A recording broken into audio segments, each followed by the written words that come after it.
Hello again. Well, day 3 of my TA held a degree of anxiety for me as I knew I needed to meet the Cape Reinga ferry at 5 p.m. The ride was only 100 kilometres long, but if I missed that ferry, I knew I'd have to wait a whole day and there'd be no guarantee I'd get on the next one. The day started well, with the first 32 kilometres being mostly downhill all the way to Dargaville.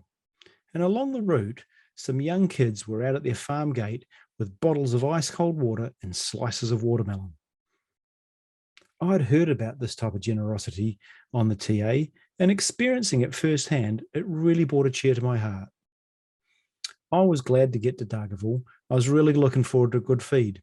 And after a wee rest and filling up my water bottles, I headed off. Just out of town, I joined up with 2 other TA riders, Dave and Eric, for the ride down to Tour Point.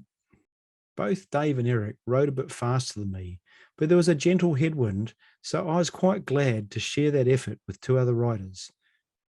And we made good time. We arrived a few hours ahead of the ferry, which gave me time to go for a swim and have a wee bit of a rest.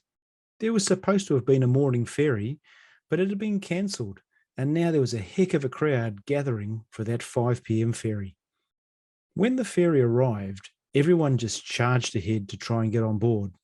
And it was only after about 70 or 80% of the riders were already loaded that someone from the ferry came forward and said, "Hey, only people with tickets should come forward." I thought, too late for that. Some riders are not going to get on board.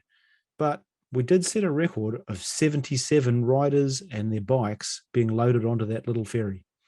A bit later, Kat texted me that a photograph of my bike being loaded onto the ferry was now featuring on the TA's Facebook page. I was chuffed. I'll pop that picture up on the screen.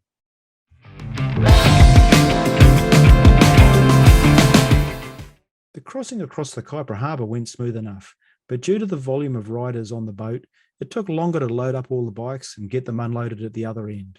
This made for quite a late arrival at Parakai, where I was staying, and I was so tired that I had trouble finding my accommodation. You'll see this when you take a look at the GPS tracking. I'll put it up on the screen. Have a look.